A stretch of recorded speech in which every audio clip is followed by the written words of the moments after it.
Hey, what's up, everybody? I want to welcome you to another episode of the Dreamers Pro Daily Recap, where we give you a recap of all of the hot topics that we covered that day. You can catch them in their long format and also catch it fully streaming for free on Apple Podcasts.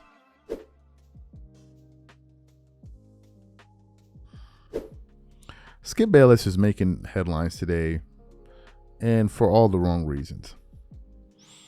As you guys know, about 2 years ago, there was a moment that took place during an NFL game where Damar Hamlin essentially left us on the football field and then came back. It was a very, very scary moment. The entire sports world stood still while that occurred on the football field. But Skip Bayless at the time decided to jump out of the window and make some of the most ill-advised, wrong-headed comments one could ever imagine in that moment. And he did. The comments were so jarring that I think it led to his former co-host Shannon Sharp deciding to take the day off. I don't think he could stand being around Skip the next day. They come back the next day. They have their back and forth on television, which we all remember. They had their shouting match. Then to make matters worse, Skip doubled down on it. Right? Instead of saying, hey, look, I took this too far, he doubled down on it. We all know what happened after that. So yesterday, a tragic event took place in the NBA Finals in the first quarter. And funny enough, I didn't even catch that part of the game. I was late tuning into the game. But apparently, Tyrese Halliburton suffered an Achilles rupture in the first quarter. When I saw the highlights, the replay of it, and he bent and his entire leg just went like this, it was a wrap.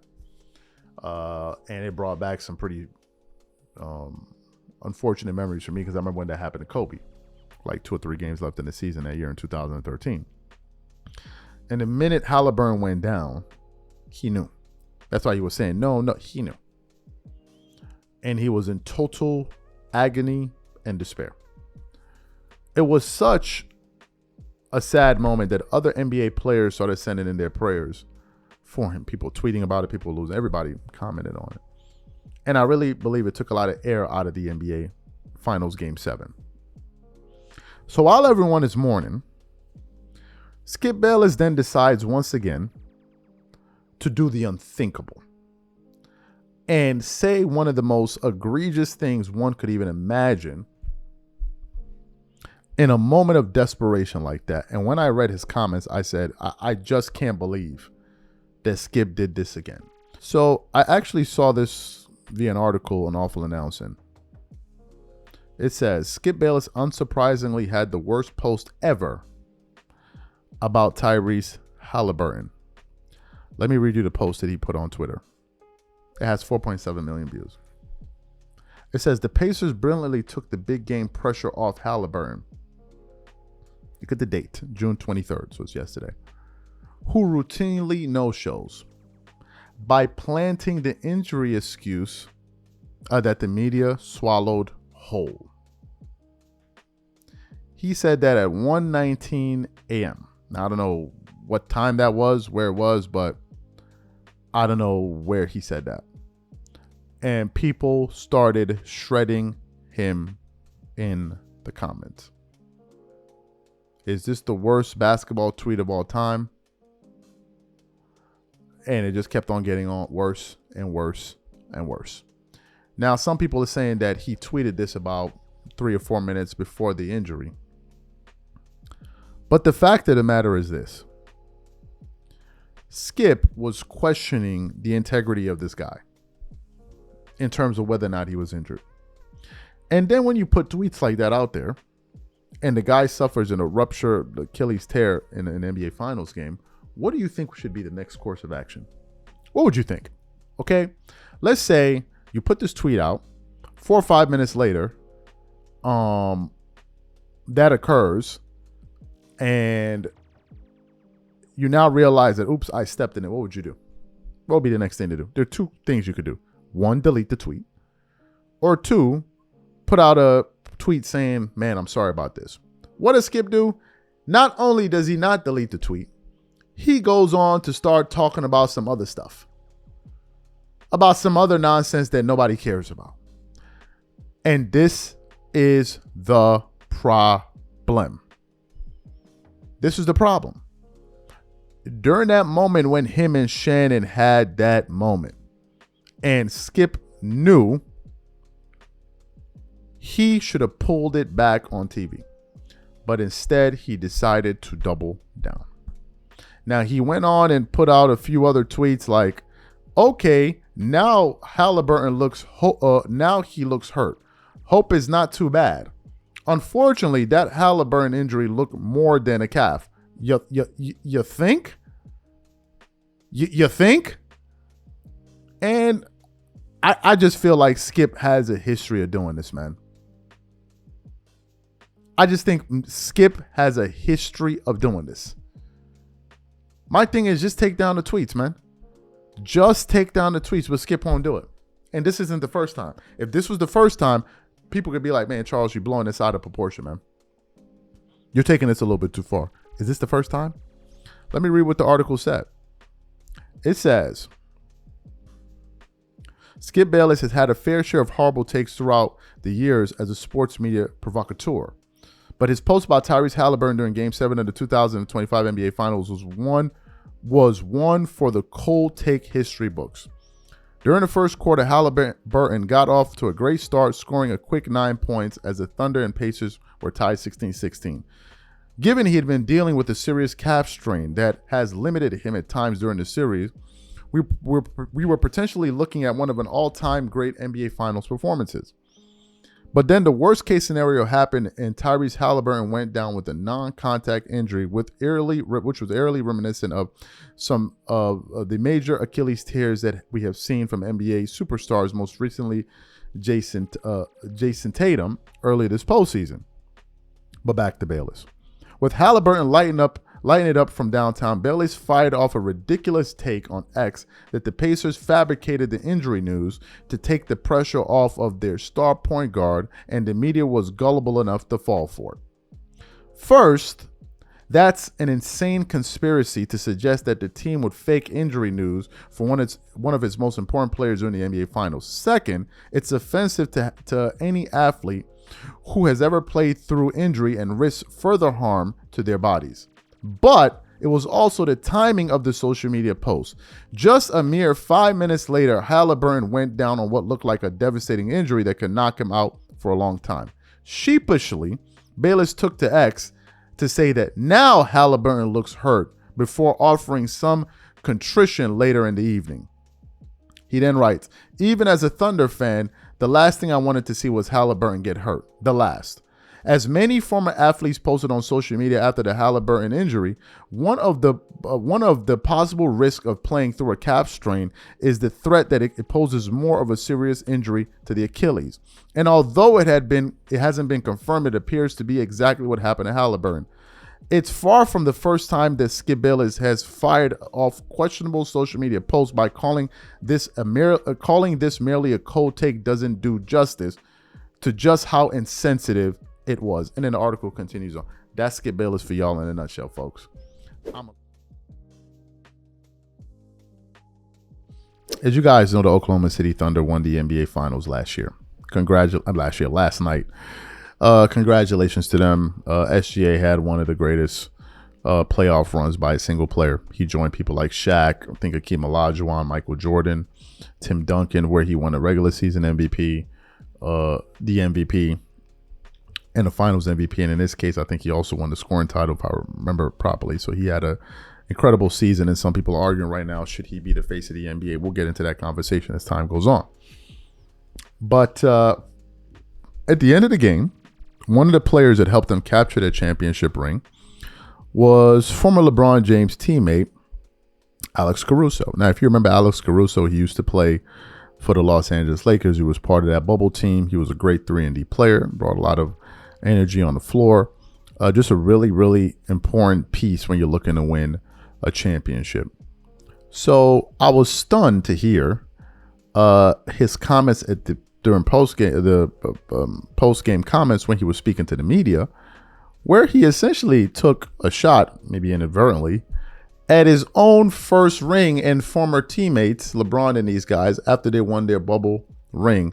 So what we want to do is I'm going to play what Alex Caruso had to say here, and I'm going to come back and react to it because, folks, it doesn't stop there. Take a listen to that. Yeah, now I got a real one. Now nobody can say anything. Yeah, I think just because of the way the team is constructed now versus the team I had in 2020, like it was much harder with this team just because of the experience, right? And everybody talked about you need experience to win a championship and you need this, that, and the other. And I said multiple times through the postseason with this team that the good basketball is good basketball, winning basketball is winning basketball, and the best team can win no matter what happens if you go out there and execute and do the stuff that you need to do to win the game.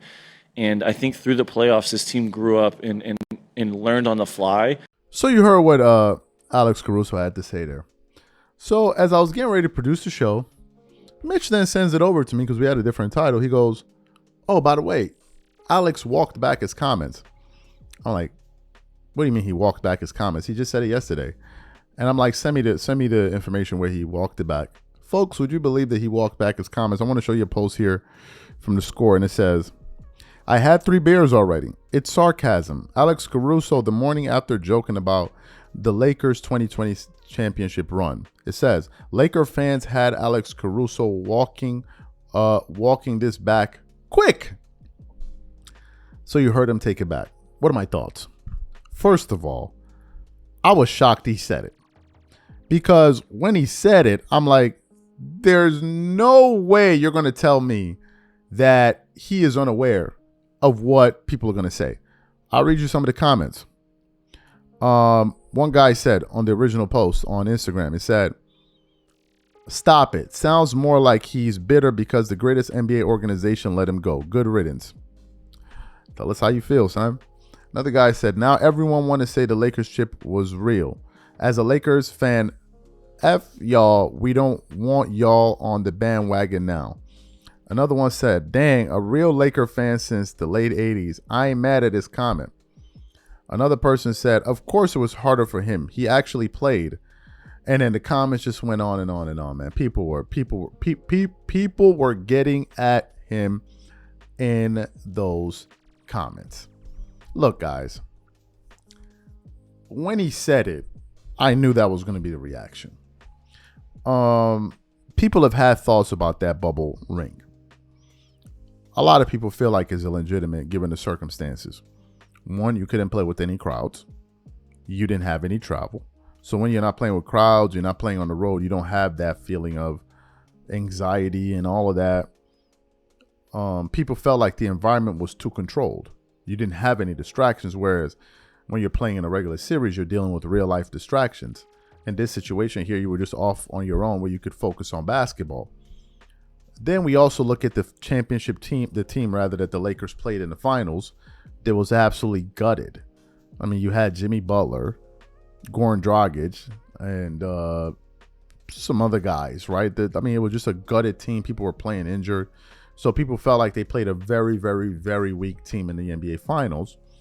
And then, of course, you factor in the fact that there was no championship parade, right? So to a lot of Laker fans, that ring doesn't feel real. Now, we recently heard, or I heard myself not too long ago, that Jeannie Buss was considering the Lakers doing a parade to celebrate the 2020 championship. I'm like, who's going to go outside to go do that, right? So it was weird there.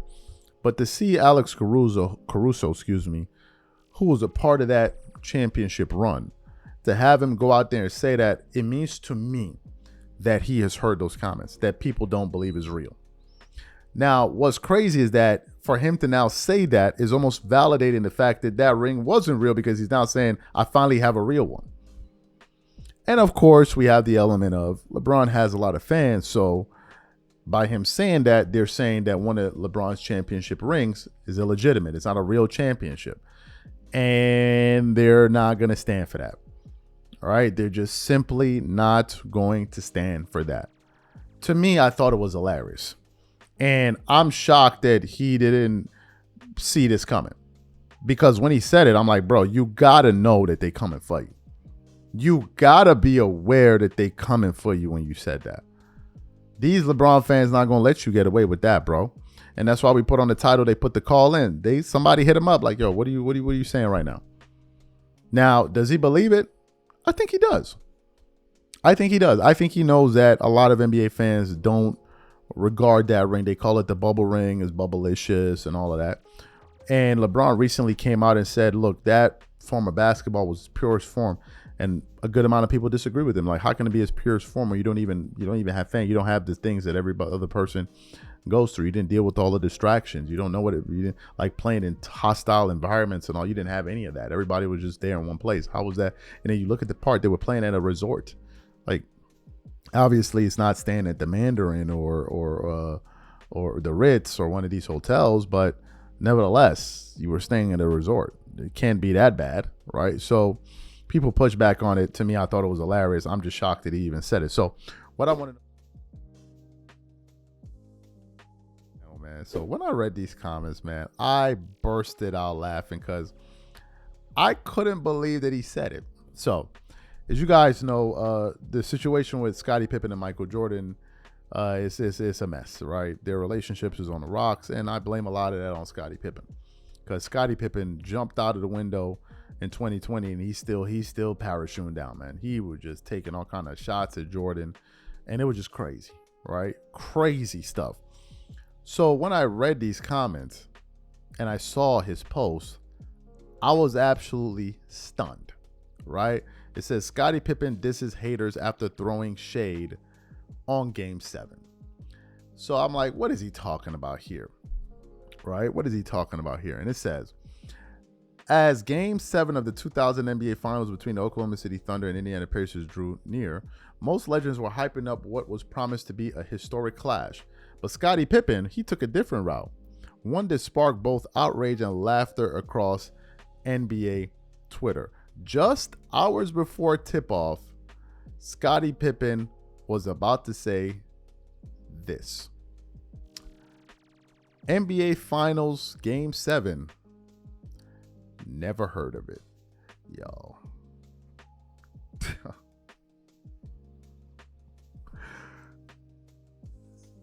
That is such a bar. That is such a bar. When I read it like 1 or 2 or 3 times, I couldn't even believe he said it.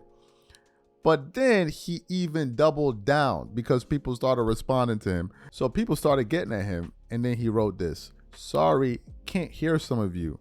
The 6 rings are too loud. Yo, what is going on here right now? Bro, the fact that this man said NBA Finals Game 7, never heard of it. Do you understand how much of a bar that is, bro? Do you understand how much of a bar that is, bro?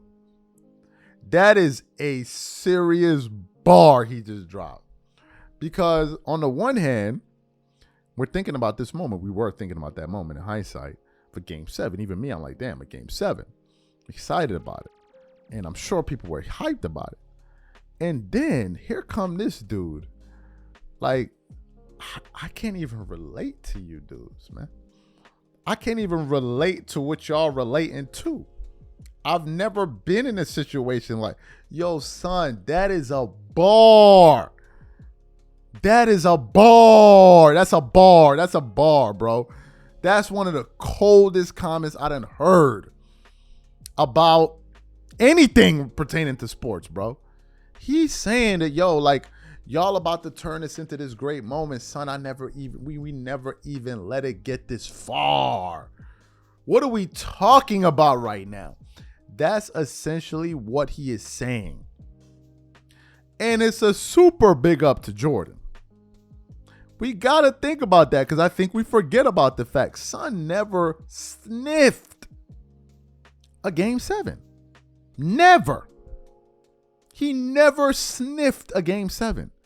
Do you understand how crazy that is? That he went to the championship round 6 times. And in all of those 6 times, no team was able to ever push him to a 7th game. And Jordan played against a lot of top 75 guys and some serious teams like the Jazz and the what is it, the Sonics and all. He played against some real guys in the finals. The Barclays Phoenix Suns, who won like 60 Suns. He wasn't playing against nobodies. Jordan played against he played against top 75 legitimate guys. No. He played against Magic. Although Worthy, I think he only played one game. He played against Stockton, the #1 leading assist guy in the history of basketball. He played against Malone, the mailman. He played against Barkley.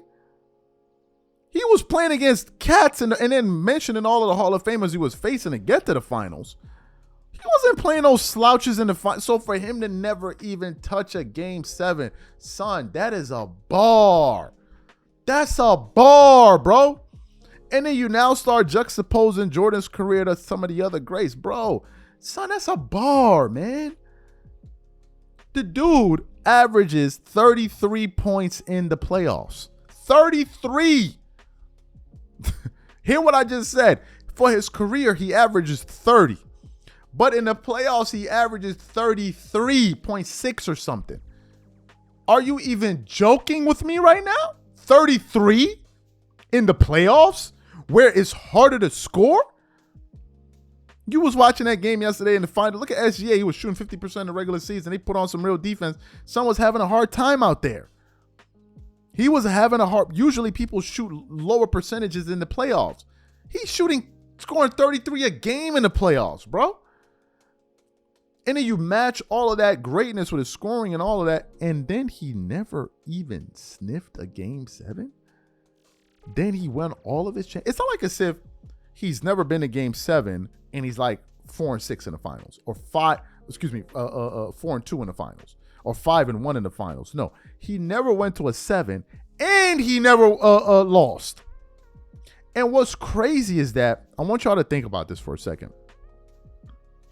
MJ only lost one playoff series when he had at least one All-Star. I want y'all to think about what I just said. MJ only lost one playoff series in his career when he played with at least one All-Star player. Only one. The man played for 15 years. And in those 15 years, he only lost one playoff series when he had at least one help, a little bit of help. The Chicago Bulls never lost more than 2 games in a row over an 8-year span. You heard me? I want y'all to think about that. Matter of fact, I'm going to leave y'all with that.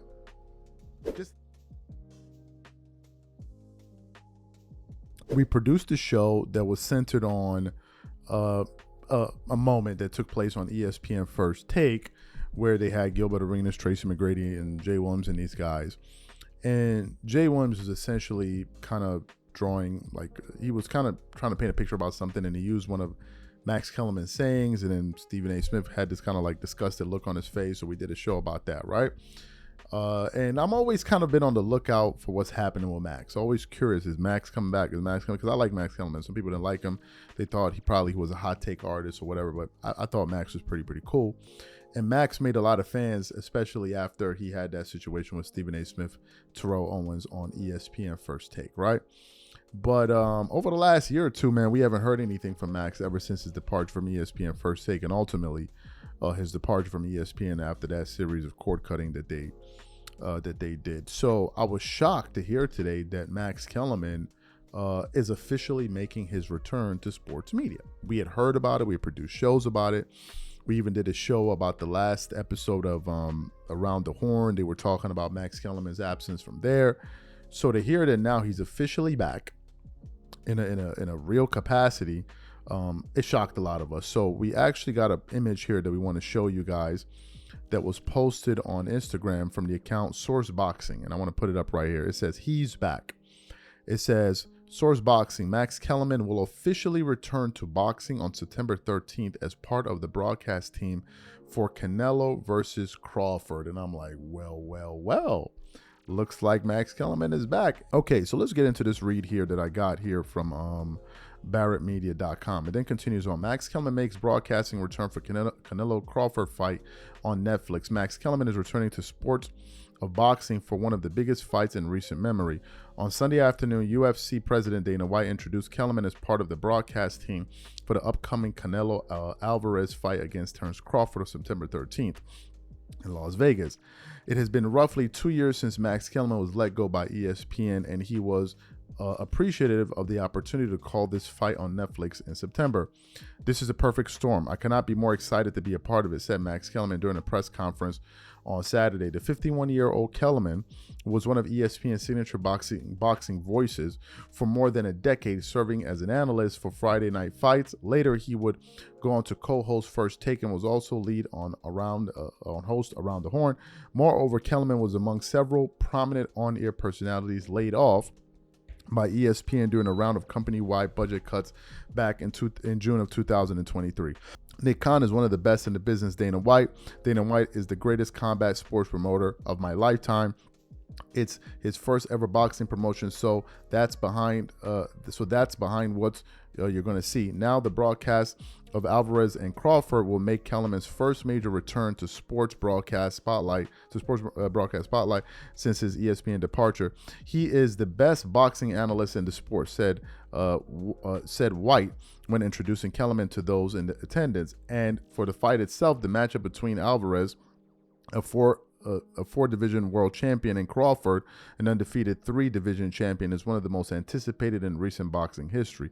In addition, the event will serve as Netflix's first major leap into broadcasting live professional boxing. I don't think you understand what a big deal this is, Kellerman said at the press conference. This is a perfect storm. First of all, Turkey, we're lucky he happens to be a boxing fan. And then the article then goes on to say a few other things there as well. So what are my thoughts about this? First of all, I'm extremely excited to have Max Kellerman back into the sports media world, right? Because I think he was dearly missed.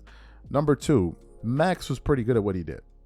And he is a savant when it comes to analyzing and talking about boxing. So to see that he's coming back within his comfort zone is great. The third thing I like is what Dana White said. Dana White gave him his flowers there, right? He said he's the best boxing analyst that we have out there. It's good. Because to be frank with you, Max Kellerman has been poo-pooed on a lot over the last few years by his former host and Stephen A. Smith when he essentially went on his diss tour, man. On the Joe Budden podcast, on I think it was on Hot 97, Power 105.1. He went on all of these different shows and he was throwing Max under the bus. Max ain't bringing nothing to the table, blah, blah, blah, blah, blah. So to see Max Kellerman return the way that he is, and to be in his element and to get the respect that he's getting, and then to be working with a platform like Netflix is great. And I hope he continues to go on and do wonderful things. I hope he's able to showcase his talents, in case some people have forgotten. Now, do I think that this will probably segue into Max coming back on television? I don't know, right? I don't know. I said at the time that when FS1 was looking for personalities to go after Skip Bayless's departure, Shannon Sharp's departure, I said they should look in the direction of Max Kellerman, but probably they wanted to do something different. I don't know.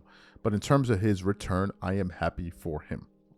Some people didn't like Max for some of his views. Look, Max has some crazy Kobe Bryant views, right? But that doesn't take away from the fact that he's good at his job, right? Some people didn't like Max Kellerman for his political views, whatever. The guy's still talented. He's sharp as a whip. Like, the dude is super smart. We can all tell that. There's no question about that. There's no arguing that. He can articulate himself with the best of them out there. So he deserves to be back working and doing well for himself. I'm not a hater like that where it's like, nah, you shouldn't be earning money. Nah, you should be out there earning money. Even though I'm not a fan of, I may not be a fan of a particular person, but I'm not going to stand in the way of them making money and being able to feed themselves and their families. Nah. So this is fantastic news, and I look forward to Max Kellerman doing a fantastic job going forward, especially with this event that they have here